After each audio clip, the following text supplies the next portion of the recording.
and welcome. This is the interview on Linda Ikeji TV. My name is Tokwa Olonio. With me in the studio today is the one and only leader or head of the Free the Sheeple movement, celebrity on a personality, and trust me, he's the host you want for your next show. Let's meet Freeze. Do you like my intro? Lovely, lovely. I thought so. Reminds me of that girl that goes around with Daenerys Targaryen and does the intro. I can't believe you did that. I think she has one of the, as much as she shows in almost every scene Daenerys shows in, I feel like her role is not something I would like to play because she doesn't have lines. She doesn't have lines, but that intro is mad, man. Queen of this one, Mother of the Dragons. Mother of Dragons, the Unburnt. The Unburnt. And then she finishes and she just keeps quiet. And Daenerys takes it up. Good to have you here. Good to be here. How have you been? Alive, kicking, thank God. Alive and kicking. No, you look like you're eating all the money this country has to offer. Looks are very deceiving, trust me on that one. I'm one of those people who likes to strut around in flip-flops all year round. Okay. So when I have one occasion I dress up, people say, wow. Yeah. And I'm like, it's been there. it's because I don't do it every day. Yes. If I had to do it every day, I'll probably be broke. Okay, so talking about how you come out. Yeah. Now, there's this thing about everybody knows Freeze with the wristwatches.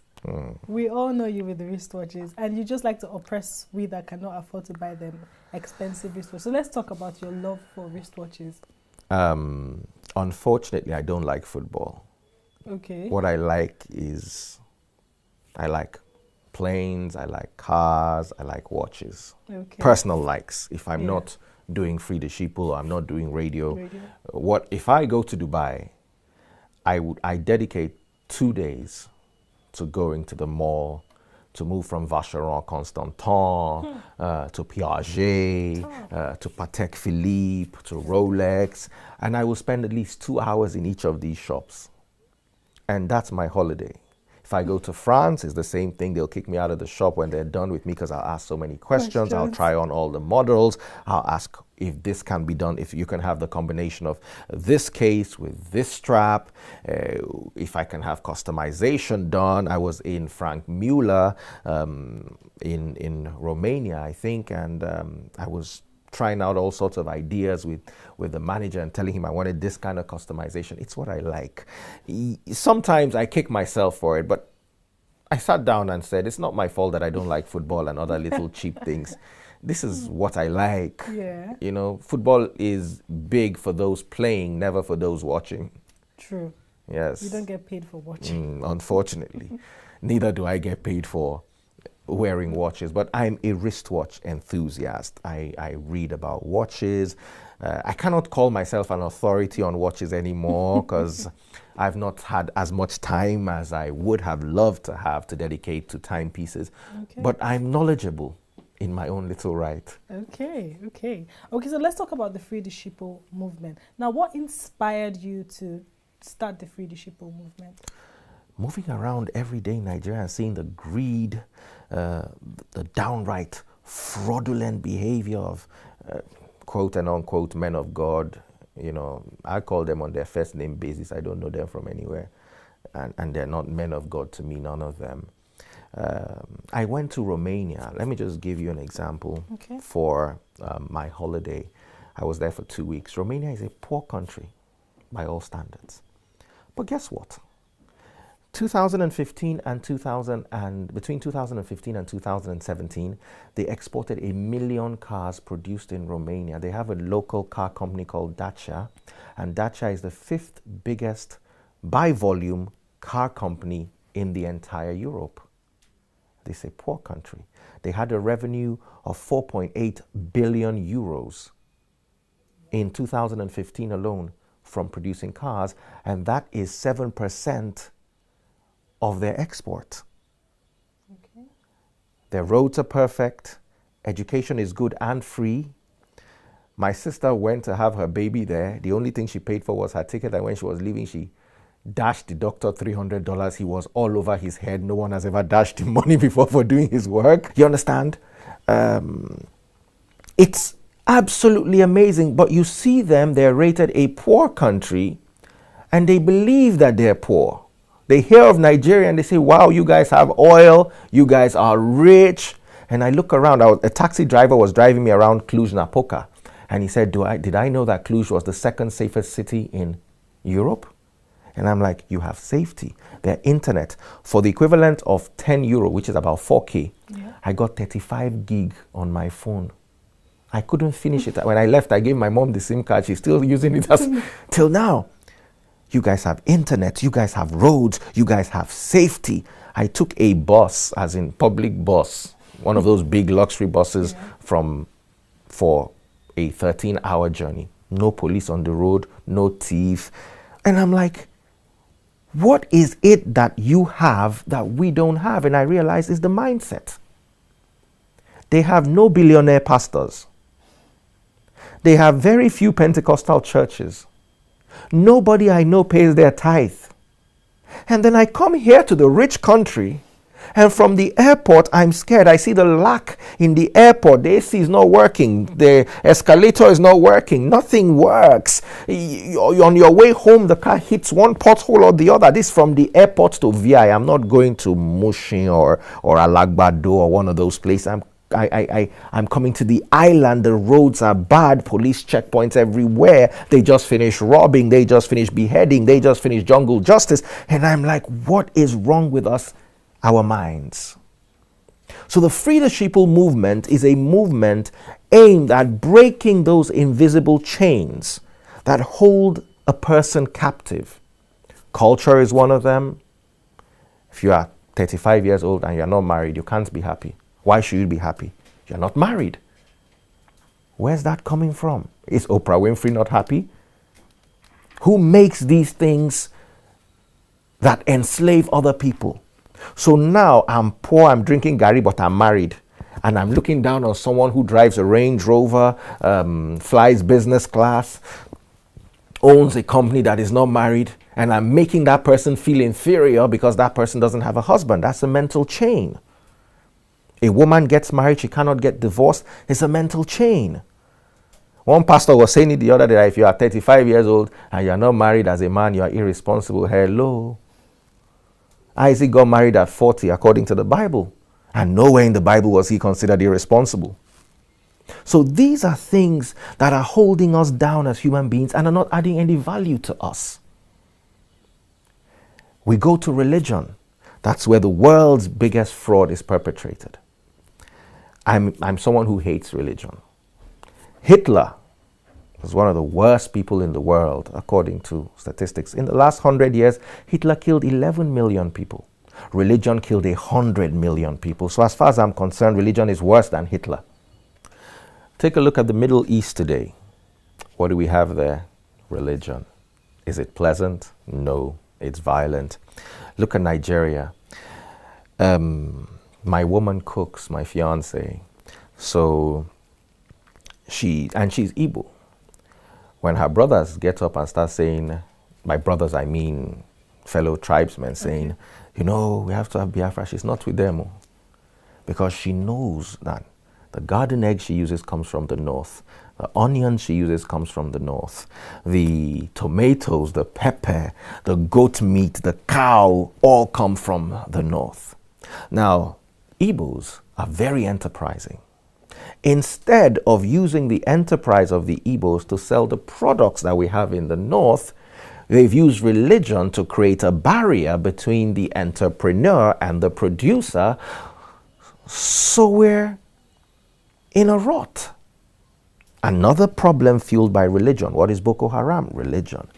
Now, the world has realized that one of the easiest ways to play politics is through religion. Oh yes, it's been for ages, the Crusades, all the way through terrorism, Boko Haram, ISIS, Al-Qaeda. It's religion infused into politics for a political end. So I look at religion and I see the man who's being religious as a tool being used by the man selling him that religious brand and being used as a puppet to fulfill a larger purpose that never benefits him. So I try to wake people up. Hello, wake up. This guy that is telling you that if you bring your tithe, God will bless you, is telling you lies. Okay, so are you saying that people are not supposed to pay tithe? Let me break this down to you properly. Please do. If you pay tithe to any Nigerian pastor, you are a goat. Okay. Especially if you neglect what you're supposed to do. I've had people argue with me, so you think I'm giving my money to my pastor? I'm giving it to God. Hello. The transfer of earthly wealth to spiritual wealth was done in the Bible in Matthew 25. And it has nothing to do with pastors. You want to give your money to Jesus, the Bible says the people who are in the hospitals, Matthew 25 is right there. People who are homeless, people who are hungry, people who are naked. Jesus said, each time you remember those people, you remember me. So if you want to give your money to Jesus, those are the people you should help. Not one private jet flying Daddy Gio, who, as far as I'm concerned, should be giving to you. Now, a lot of people are under the bondage of, there's a very popular Nigerian verse written by the lesser prophet Malachi when he was addressing the people. And it's Malachi 3:8-10. But because you have no biblical knowledge and you choose not to read and enlighten yourself, you fall victim. These people that are supposed to pray for you are actually preying on you. The story starts in Nehemiah 10:38. The instruction is clear. The Lord says the Levites, who are the ones that are entitled to receive the tithe, should give 10% of the tithe. Only 10% is what you give the priest to take to the storehouse. So let's imagine you pay tithe, you earn 100K a month, you pay tithe of 10K. Out of that 10K, 1K is what is supposed to be given to the priest. You can check it out, Nehemiah 10:38. And the priests are supposed to take it to the storehouse. Now the priests were not taking it to the storehouse. So Malachi 2:1 says, O ye priests, this commandment is for you. And it extends all the way down into Malachi 3:10. So the instruction is, you are robbing me, not you, not me. The priests who are supposed to take 10% of the tithe into the storehouse are the ones robbing God, not you. Hello. And they've hoodwinked an entire nation. I sit down and I look. Romania has a population of about 20 million. Nigeria has 80 million Christians. So these mega churches are sitting on countries. So even if you say Nigeria is not a Christian nation, so you can't expect, hello, you get 10% of 80 million people's income. What are you doing with it?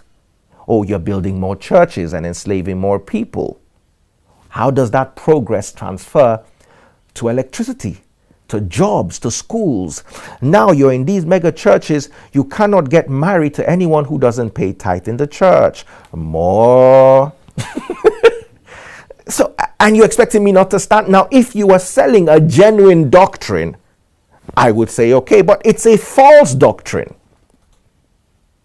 Jesus never paid tithe, never collected tithe, never told his disciples to pay tithe. He addressed the scribes and the Pharisees when he was speaking about tithe, and he spoke about it in passing and rebuking them. Woe unto you, scribes and Pharisees. You remember to pay tithe of your herbs. And by the way, back then, tithe was herbs and plants and animals. And someone said to me, Daddy Freeze, there was no money back then. Will you keep quiet? There was money. Deuteronomy 14 from 22 to 26 breaks down tithe, and this as far back as the time of Moses. And it says, if the place the Lord has chosen for you to bring your tithe to is too far, sell your tithe and bring the money and use it to buy whatever you want. And the things included beer and strong drink. And you are supposed to eat this foods and drink this strong drink in the place the Lord has chosen. Hello, have you ever seen anybody drink beer inside church? So I don't know. It's like I'm sitting down here, I'm reading the Bible, I'm studying the scripture, I'm doing my research, and I'm seeing something that's absolutely different. It's like sleep and death. And then you're telling me that it is That what you are selling to me that I know is absolutely, I don't even see any iota of truth in it. Okay, so let's look at it from this angle. If these churches that we pay tithe to, if it did happen that we see them creating infrastructures that help create jobs, make the society a better place, would you say that it's safe, it's good to pay tithe? Now you've got a good point. You see, if you read the book of Deuteronomy 14:22 down to 26, it is stated what the tithe is meant for, and it's not every month. Tithe, the first year you're supposed to eat your tithe. Deuteronomy 14, just go and have your time, spend your time reading. The second year, you're supposed to eat your tithe. The third year, you're supposed to give it to the Levites. The Levites are supposed to give 10% to the priests, and it goes on like that. The fourth year, you eat. The fifth year, you eat. The sixth year, you give it to the Levites, who give 10% to the priest. And the seventh year, you don't tithe, because that's the year you take a rest, according to the law. Okay. So I don't see how that turns to every month. But you earn money every month. Yes, but those days too, the first year you earn whatever you earn the whole year, you take the tithe out of it and you go and eat it in the place the Lord has chosen. You only give it to the Levites in the third year, the year of the tithe. So how does something you do once in 3 years become something you do every month? How did it evolve? Who died and it turned around like that? Then you back up tithing because you say Abraham gave tithe to Melchizedek, who was a king and a priest. Hello, Abraham was coming from a war and he gave tithe of what he gathered from the war to Melchizedek. He didn't give out of his personal things, and it's only recorded in the Bible once that he gave tithe. So he won a war and gave tithe out of the proceeds of that war to Melchizedek, and that has now become your basis for monthly tithing. And nobody questions these things. You question them, you become a devil. Okay, so still back to my question. You didn't answer it. So are you saying that if people heed to advice now and... Sorry, I was trying to answer it. That's why I went to the book of Deuteronomy. What you're supposed to do with the tithe is you're supposed to give 10% to the priest. Then the remaining 80% is supposed to take care of the Levites. It's supposed to take care of the orphans. It's supposed to take care of the widows. And it's supposed to take care of the strangers. Like people we just see on the road. Amongst you. So if you have a school that you built out of tithe payers' money that strangers who are not members of your church cannot attend, case closed. It's not, you're not doing what God said you should do. If you're building a hospital that is a profit-making hospital, it's not like it's a free hospital to treat. You set up a cancer center and you treat people for free. If you're making money from it, then I still would not pay my tithe to you or advise anybody to pay their tithe to you, just in case they feel like paying tithe to Levites. And by the way, you need to understand that Levites are a lineage. I cannot be the Oni of Ife. Can you be the Oni of Ife? No. Do you know why? Because you're not born into that family. It's the same thing with the Levites. You have to be a descendant of Levi to be a Levite. You don't collect it by anointing. You don't collect it by studying the scripture. You have to be a son of Levi. So in our present day now, who would we refer to as the Levites? They are there in Israel if you are looking for them. No Nigerian man qualifies to be a Levite. A Yoruba man cannot be. Are you a descendant of Levi? Okay, so I'm still trying to... Okay, so now in our present day, the religious nature of Nigeria, which church would you say is closest to the interpretation of what the Christ-like church should be? You have given me jam question. I would say the Orthodox, the Catholic, the Anglican to an extent, the Orthodox. I would cut out the Pentecostal totally from it. I'm sorry, I'm going to offend you and your pastor, but your pastor knows that what he's telling you is not the truth. So no Pentecostal church, maybe the Catholic Church. Yes, they do have their own, because when you go there, you don't just hear money, money, money, come to me. You are going to receive a phone call. God is going to bless you this week. You have paid your tithe, he will rebuke. Hello. I don't know if you understand what I'm saying. So the only church that I would say comes close is the Catholic Church and maybe the Anglican Church. But even those ones too, you start seeing the hand of man. Okay. So now let's talk about this, your movement. I'm sure it hasn't been completely free of any problems with any. Oh, we've had a lot of problems. So now, have you had death threats, or have people come to tell you you mustn't do this anymore, you can't talk about this anymore? Have you gotten threats from people? From a lot of people. People have threatened me with death.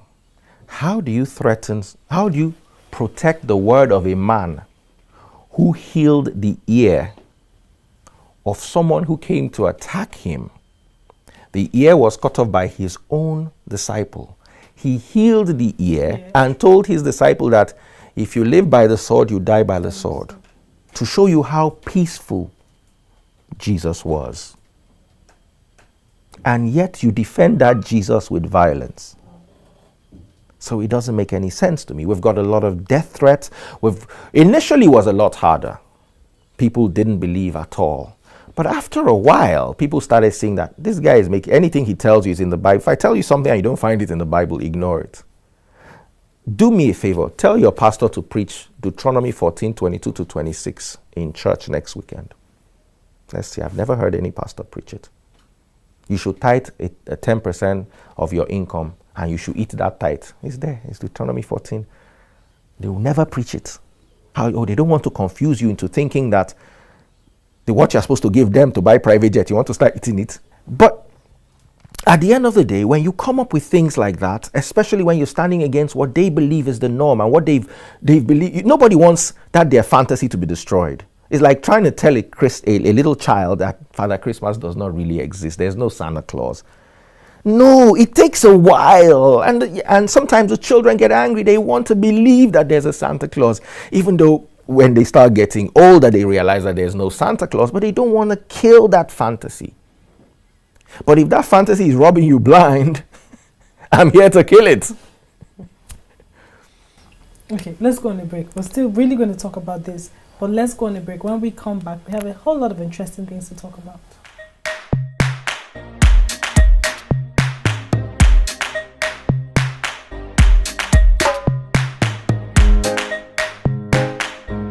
Back. We're still talking to Daddy Freeze, the leader of the Freedship movement. It's been so interesting. I'm sure you guys have been enjoying the journey so far. So let's dig right back into it. Yes. Now, talking about everything, literally. Before we're still going to talk about the threats, I want to get your opinion now. We have churches that people give donations to, and then they build schools, and then these members of the church cannot afford to go to the school, and then you have outsiders coming to the school because they can afford it. What do you have to say about that? It's all part of the fraud. You see, if you read the Bible, Corinthians 4:11, Paul is saying, and I quote, "We live in rags, we live in penury, we are hungry, we are homeless." That was the life the disciples lived.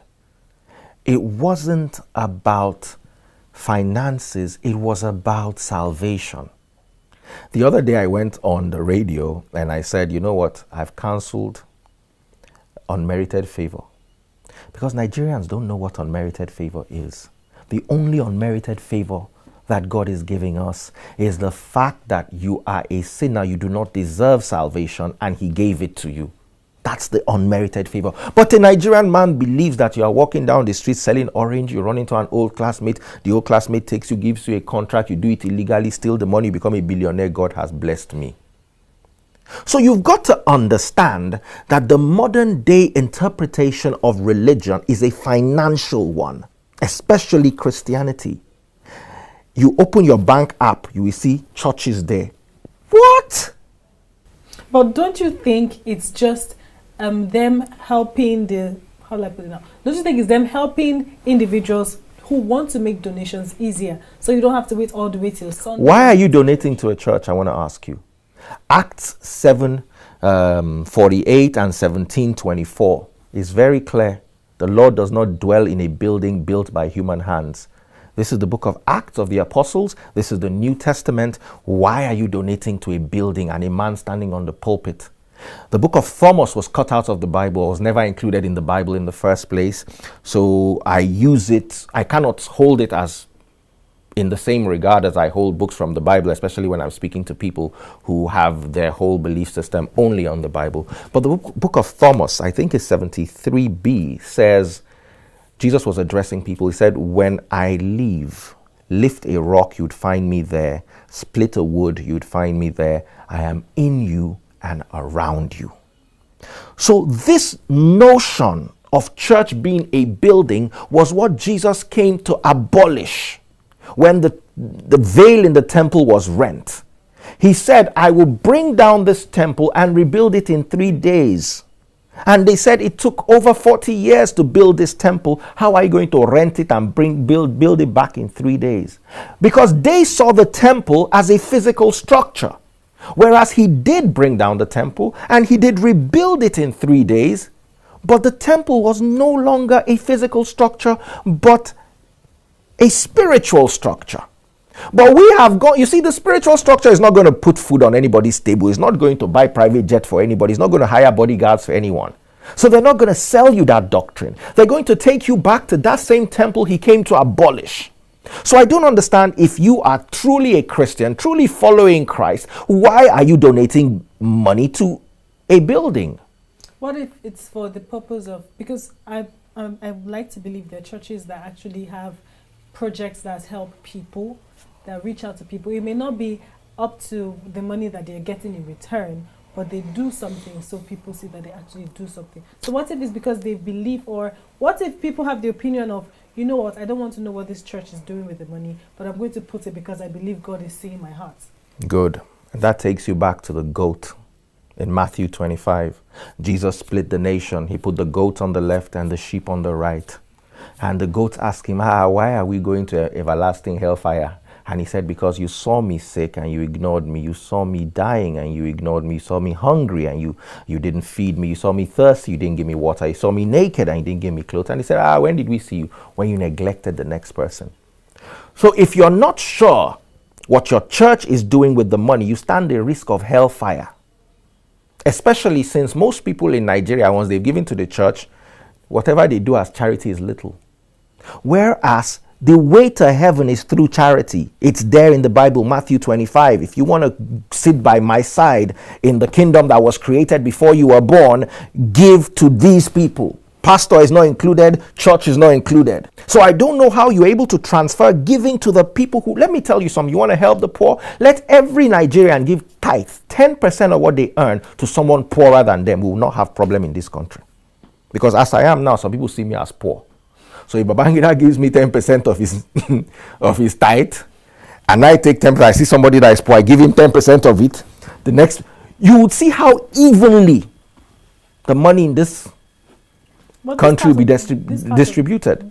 This part of the world where you have fetish things go on, that, you know, you give someone money, you just hear stories in the news that, oh, this person gave somebody money by the road and the person disappeared. Stuff like that would not encourage you to want to do that. I also do not encourage begging on the roadside, because begging in itself is another scam. It's part of the Free the Sheeple movement. You see children on the road, you give them money, you're not helping them.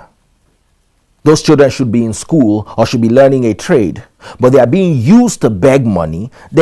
The parents gather the money and they give kick out to one madam or one chairman who keeps them there. Oh, it's a racket. So if you want to give to someone, go to the hospitals. You would see people who cannot pay their bills. It's there. There are people who go to the state hospitals. You see someone that gave birth, the bill is 15K, has been there 1 year, 3 months because of 15K. That one, you cannot give them that 15K and disappear. That's not part of the racket. By me saying give to charity, I don't mean start sharing money on the road. No. Make people's lives better. There are people who can't wear clothes. Buy them clothes. There are people who are hungry. Feed them. Instead of giving your money to a man in a suit standing behind a pulpit lying to your ass. Has any pastor reached out to you? Oh, so many. Including my former pastor, a man who I hold in high regard and I'll choose not to mention. We had a long talk, and I respect him a lot. And I'm sure at the end of the talk, I was able to get him to listen to a bit of what I'm trying to say too. and I can't say we reached a consensus, but we heard each other. And they're the ones that see me there and are watching me from afar and praying wicked things to me, and I'm laughing at them. Okay, so if you're going to stand in from the Free the Sheeple movement, if you're going to advise churches now on what churches and people on what they should do regarding tithing, what would you say is the best way for every person out there who pays tithe, that this is what you should do and you know that you do not stand the risk of hellfire? Matthew 25. If you're a person, stop giving your money to any building, stop giving your money to any man. Give your money to the people Jesus said you should give, you should help. Is there sick, naked, people who can't take care of themselves, widows, orphans, strangers, help them. Now, I went to Genesis Deluxe Cinema the other day, and it was a Wednesday, and I watched a movie for 700 naira or something. And while watching the movie, I was like, wow. So someone can sit inside this hall, collect this AC, watch this movie for 700 naira. Why are you taking big money to go and give a church? First of all, these people are paying taxes, the church is not. Secondly, most of the people working in the church are volunteers. Here, there are people who have to be paid salary. So if this person can sell movie tickets for 700 naira and still make profit after paying rent, tax, all these things, why am I giving 10,000 naira as offering in a church? For what exactly? Why am I so lazy? Why can't I just obey the voice of Jesus and go and genuinely help someone who needs help? You see a pastor wearing Gucci and Louboutin and Rolex, and I wear all those things, but I sweat for it. I don't collect people's 10%. Speaking about pastors who dress in fashionable ways, yes, isn't it just normal that these people have stylish sides of them? Because they're pastors. The moment you collect 10% from anybody, you have no right to be stylish. On whose bill? But what if the churches have a structure whereby the pastors have the salary and they don't necessarily have everything that comes from the tithe? Let me see them stop collecting tithe. Let them stop for 1 year and let's see who will still be a pastor. Chabi, you can come and preach. Stop collecting tithe. Preach that word that Jesus preached. At least Jesus did not collect tithe. Jesus fed the 5,000. In Nigeria, the 5,000 feed these thieves. Imagine Jesus standing on the pulpit and collecting food from the 5,000. Poor people. I've heard doctrines like, even if you came here with 50 naira and that's all you have, give it, let God bless you. I'm like, hello, someone that came with 50 naira, that you should dash 100 naira so he can find his way home. You are telling him to bring his transport money. And yeah, I cannot encourage anybody to give any money to. I'm sorry. If I go to the Catholic Church, I give 1,000 naira or 500. I pay for the AC and the ambience you're giving me. But it ends there.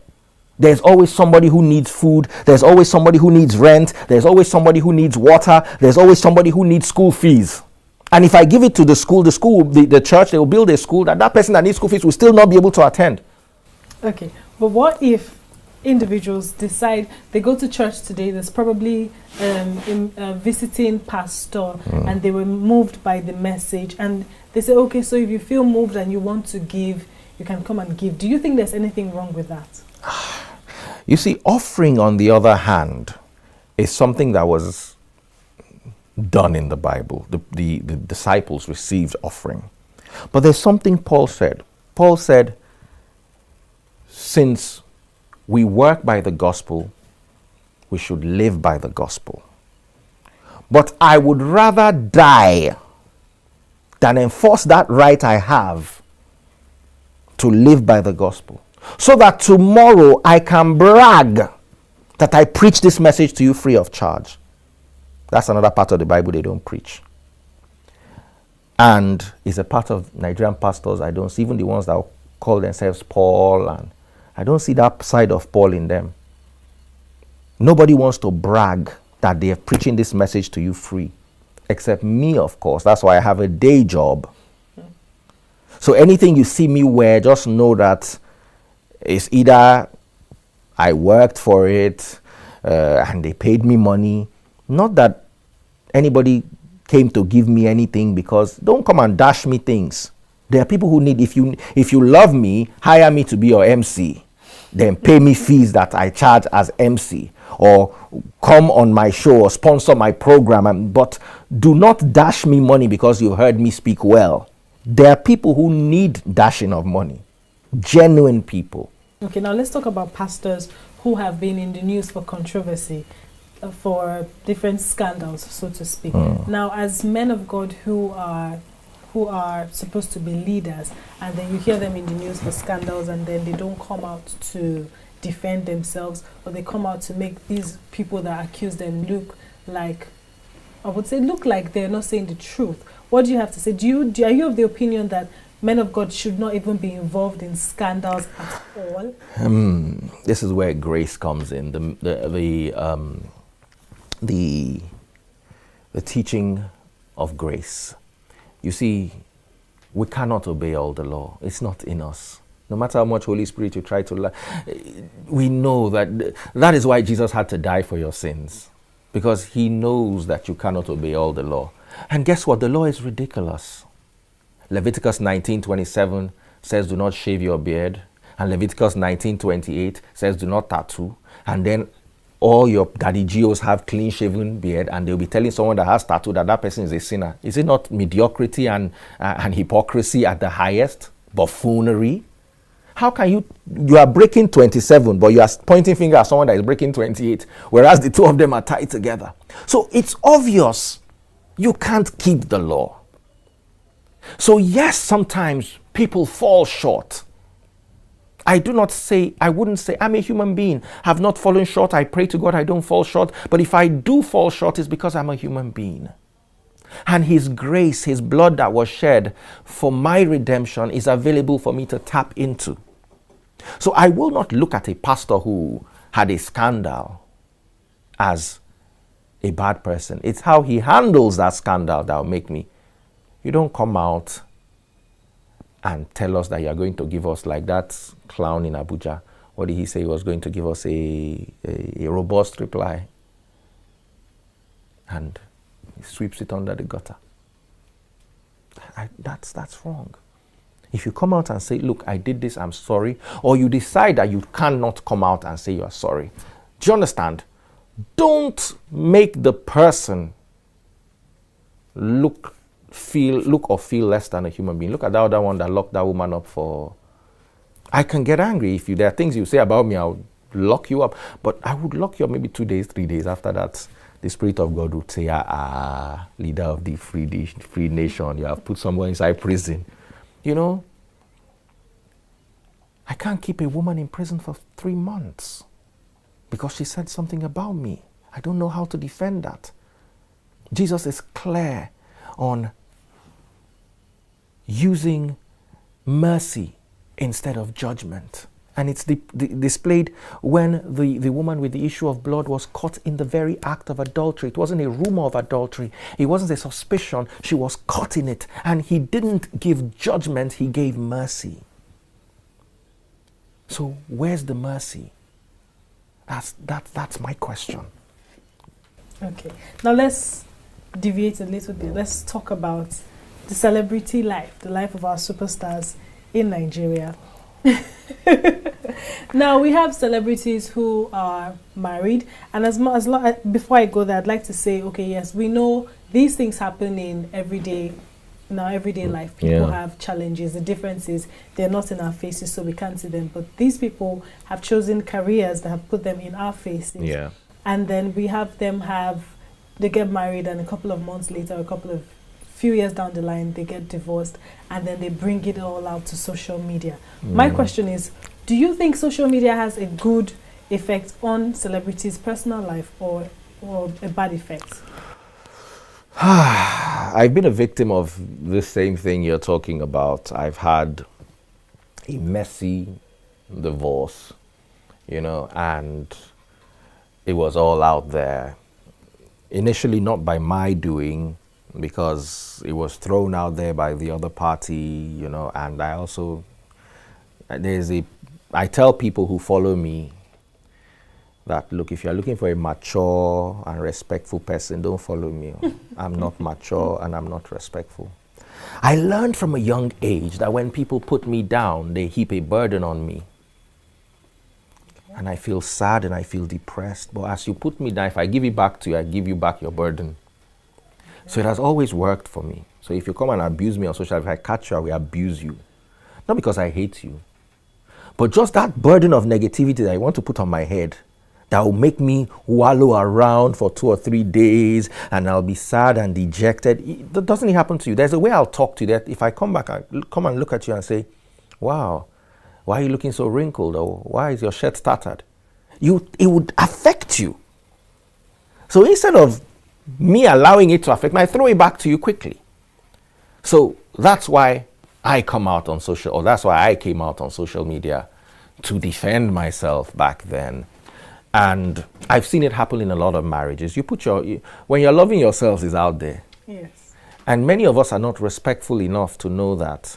I like the way the Oni and his former Olori, I like the way you could tell that there was a bit of disagreement. You could tell that not everybody is pleased, but they were very respectful about how they went about it. I'm sure the Olori has her own secrets that she wants to tell the world, and I'm sure the Oni too has his own side, but nobody hears the side. The Oni just rewrote the book on how to lay a dead marriage to rest, respecting the marriage. When someone dies, you don't carry their body and throw in a river. You do a funeral, you lay it to rest respectfully. So it's something I'm also trying to learn because, like I said, I'm from the school of you attack me, I attack you back.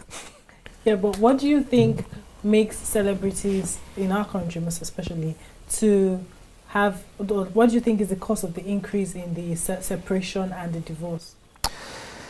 A lot of factors. You have a church-based marriage that has no basis in Christianity. The way marriage was back then is not the way marriage is now. A man was the head of the home. Leah looked at Jacob one day and said, Baba, this my nanny will fit you. Nanny, go and meet Baba. Those things don't happen anymore. A woman is senior to a man. That's if she agrees. Most times, she manages sometimes to just be on his level. So you cannot come and bring biblical doctrine of when Leah dashed her handmaid to Jacob and... It's funny how you went all the way back then. Oh, you understand. And when Solomon had 300 wives and 700 concubines, and when David left, was it 10 of his wives behind, his concubines? For someone to leave 10 out of, so you must have at least 12, leave 10.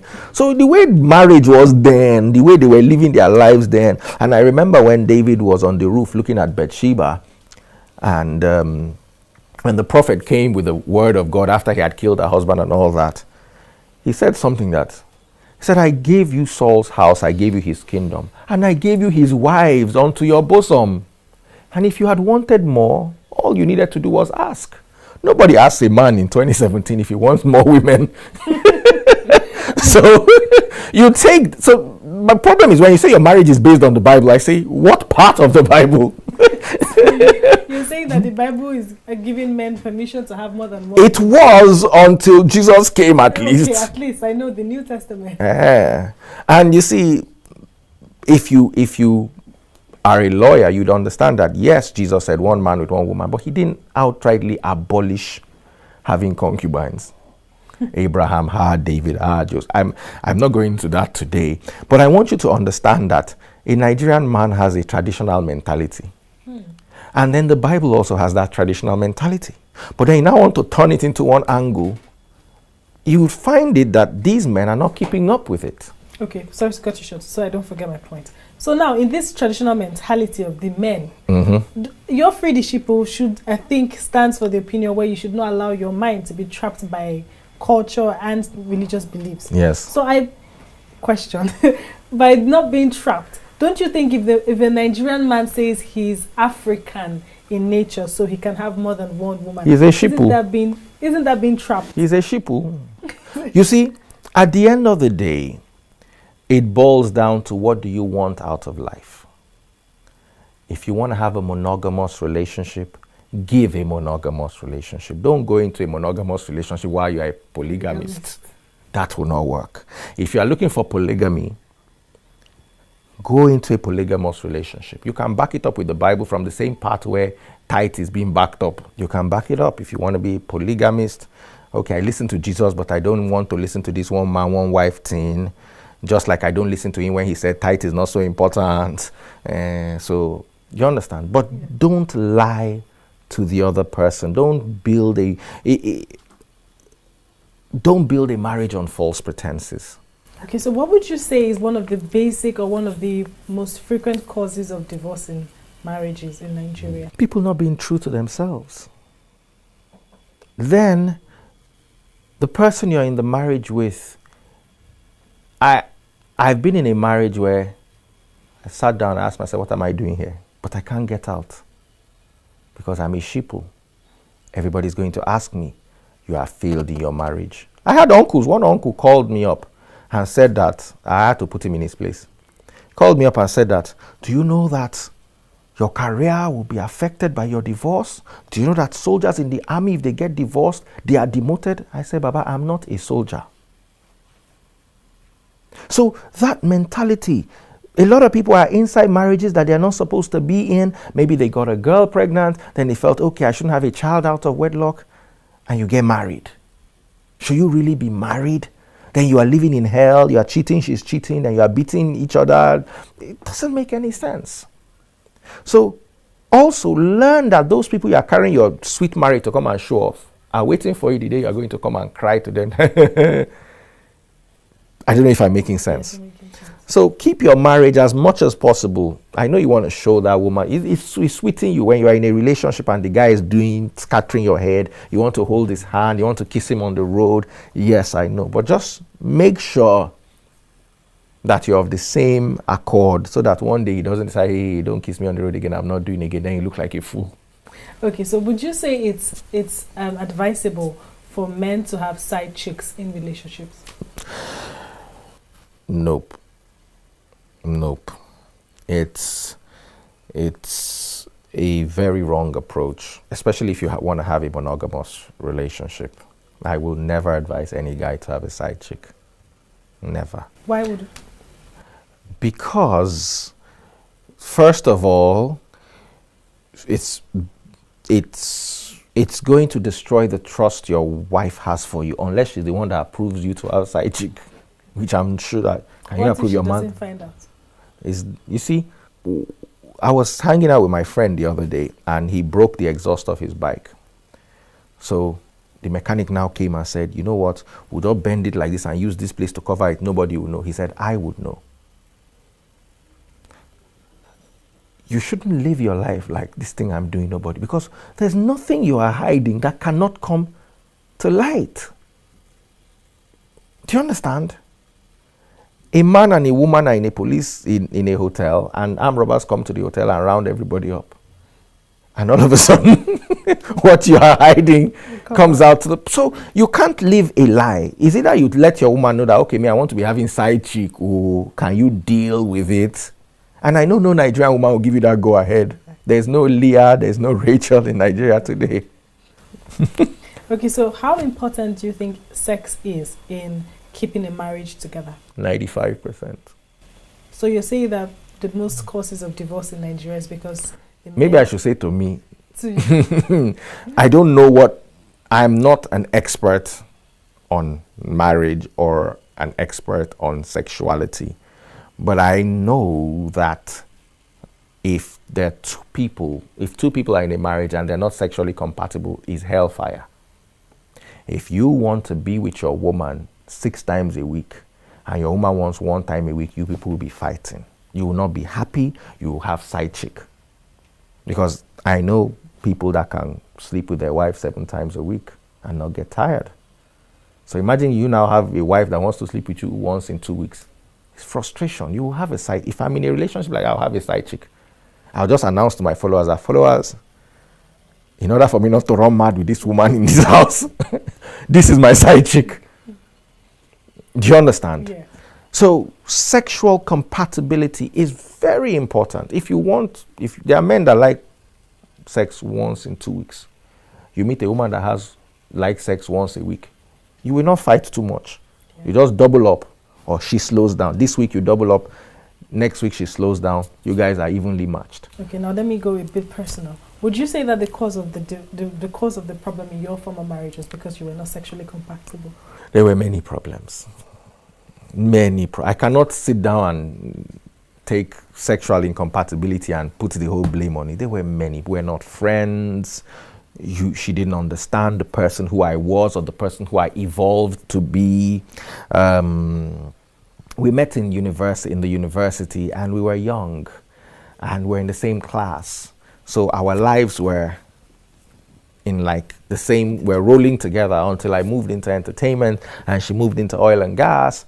And she always wanted a more mature guy, and I never really grew up. I'm still the fun-loving guy who likes to make noise and have fun. So we started drifting apart. So I cannot blame it on this or that. I just can say we were not compatible. Okay, for curiosity's sake, if you were not in a relationship now and working towards marriage, do you think it would have ever been possible to work through the problems you had in your former marriage? God forbid. Never. I've heard never say never, but this one I say never. And I'm sure she also says never. Let me not feel like one fine guy that somebody wants to marry. No, it wasn't working. It's too much of bondage trying to fix it. Okay. Do you understand? And then when she called you out on social media for different forms of abuses, were those accusations right, or were those accusations? I've been living with a woman. I can give you my phone. You call her. Use your own phone to call her. We shout. It ends there. I've never said I will slap you. You know, abuse starts with I will slap you, yes, not the slap. We have never had an argument, and it's not like we don't have issues. We're surrounded by issues. The divorce itself is an issue, frustrating us left, right, and center. But we always find this. I know, yes, we have heated arguments, but we're friends. We understand each other. We can sit down. We can gist about it. I know her threshold. I know when I'm pushing it, and she also knows when when she doesn't know that she's pushing it, there's a way I let her know that you're pushing it now. So it's fixable because we stand on a common ground where we can negotiate. The former one it's not fixable. We don't see eye to eye on anything. And there was one day we're having an argument. I realized that we actually do not see eye to eye on anything. I would never have been able to do free disciple. How? You know. So, and that's why I like the way the Oni's marriage went. Respectable man, respectable woman. I'm not doing it again. Okay, you can go and remarry. Even though the Ifa priest said you cannot, the guy said, I give you my consent, go and remarry. If anywhere down the line, that marriage can be fixed. Yeah. Do you understand? Because 4 years down the line, okay, I forgive you. Annoyed me that time. I want to come back. But not when you come all out and, you attack somebody that we come all out back. And then no. I've gotten to a place of comfort where I have thoughts and I cringe. It was that bad. Okay, so now that you're in this new amazing relationship, are we, oh well, that's how this sounds. Yeah. So are we seeing you getting married soon? Does your past experience make you want to take slower steps as regards marriage? I'll say the slower steps I'm taking are because of legal reasons. Okay. Yeah, lots of legal cords around our necks. Okay. So once we get those done with, it would only be a matter of minutes. Oh, minutes, okay. Okay, well, it's been an amazing chat with you, I must say. I must say I have been enlightened about a whole lot of things. But then my opinions are still my opinions. We're here to... If I see you paying tithe in any church, I will flog you. The good thing is you don't go to a church I go to. I will find out. And I'll come there and I'll use cane to drive you home. But then again, it's been an amazing chat, I must say. There are a whole lot. And I'm sure people at home, after watching this, they must have written on a couple of Bible verses that they will go back to watch. Yes, they have and to. they will definitely have something to think about. And we wish the Free the Sheeple movement a blast, because this looks like something that's taking Nigeria to the next level if people pay attention to it. People are paying attention. Exactly. The more people that pay attention. And we're going somewhere. Yes, we are going somewhere. Okay, guys, there you have it. It's been an amazing chat with Daddy Freeze on the interview by Linda Ikeji TV. Remember to subscribe to our YouTube channel. It's Linda Ikeji TV. If you want to talk to Daddy Freeze, if you want to get more information about the Free the Sheeple movement, on Instagram, it's Daddy Freeze. Yes. On Twitter, it's Daddy Freeze to FRZ. And I don't. So, just put the hashtag hashtag Free the Sheeple. So you can contact him for more information, and if you want to learn more about the Free the Sheeple, I'm sure he'll be definitely willing to talk to you. If you want to talk to me on Instagram, it's Tokwe Olonio. Until next time, do take care of yourself.